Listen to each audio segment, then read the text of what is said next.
আসসালামু আলাইকুম, আপনাদেরকে ওয়েলকাম জানাচ্ছি শান্তাস অ্যামেজিং হোমে। কেমন আছেন সবাই? আশা করি আল্লাহর রহমতে অনেক ভালো আছেন। আলহামদুলিল্লাহ, আমরা অনেক ভালো আছি। আমার আম্মু সকাল সকাল ঘুম থেকে উঠেই অনেকগুলো রুটি তৈরি করেছিল। তো কিছু রুটি আমরা সবাই মিলে খেয়েছিলাম, আর কিছু রুটি ফ্রোজেন করে রাখলাম। রুটি তৈরি করা কিন্তু খুবই ঝামেলার কাজ। তো আমার আম্মু একদিন কষ্ট করে রুটিটা তৈরি করে রাখে, যেন দৈনিক রুটি তৈরি করার ঝামেলাটা না থাকে। আজকে দুপুরে রান্না হচ্ছে পটলের খোসার ভর্তা, মুরগি, মাছ, মাছের ডিম। আমার বোন রান্না করছে, এদিকে আমি কাপড়গুলো গুছিয়ে নিচ্ছি। এই আলনাটা অনেক বছর আগে কিনেছিল, তারপরে এই আলনাটা অনেক ভালো রয়েছে। যত্ন করে রাখলে সব কিছুই অনেক ভালো থাকে। আমি আলনাটা গুছিয়ে নিয়েছি। নিচে আমার ছোট বোনের কাপড়গুলো রেখেছি, তারপরে মাঝে রেখেছি আমার আম্মুর কাপড়।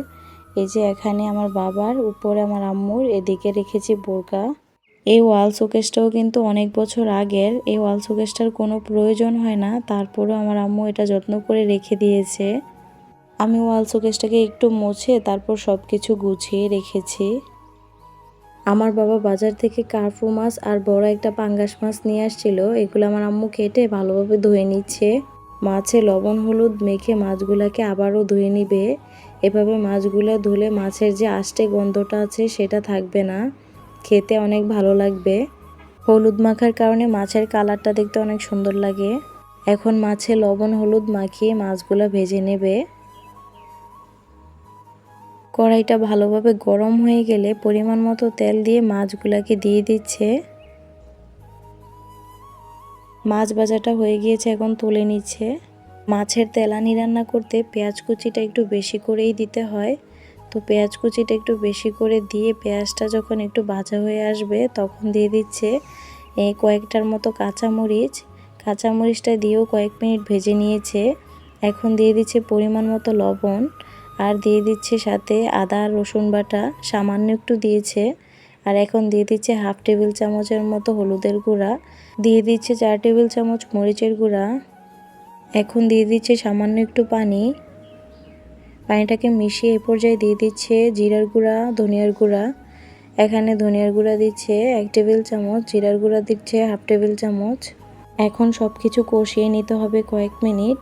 কষানো হয়ে গেলে টমেটো কুচি দিয়ে দিবে। টমেটোটা একটু বেশি পরিমাণে দিতে হবে, তারপর মাছের তেলানিটা খেতে ভালো লাগবে। 20 মিনিটের মতো রান্না করে নিয়েছে। এখন ভেজে রাখা মাছটা দিয়ে দিচ্ছে।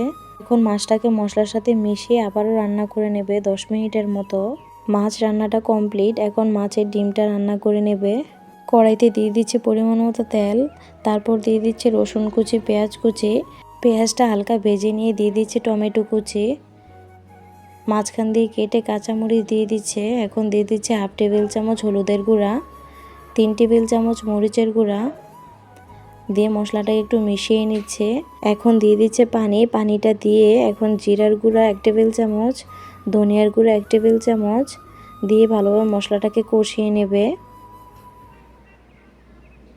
এই যে মশলাটা কষানো হয়ে গেলে এখন দিয়ে দিচ্ছে মাছের ডিম। মাছের ডিমটা দিয়ে অনবরত নাড়তে হবে, না হয় মাছের ডিমটা দলা বেঁধে থাকবে। আমার ভিডিওর কোনো অংশে যদি আপনাদের একটু হলেও ভালো লাগে তাহলে প্লিজ আমার ভিডিওতে একটা লাইক দিয়ে দিবেন। আপনার একটা লাইক আমার কাছে উৎসাহ দেয়। ডিম রান্না কমপ্লিট। ফ্লেভারের জন্য শেষে 2-1টা কাঁচামরিচ দিয়েছে। এখন একটু নেড়ে ছেড়ে তারপর ডিমটা নামিয়ে নেবে। আজকে এ পর্যন্তই। আগামীকাল দেখা হবে নতুন আরও একটা ভিডিওতে। আপনারা সবাই ভালো থাকবেন, সুস্থ থাকবেন। আল্লাহ হাফেজ।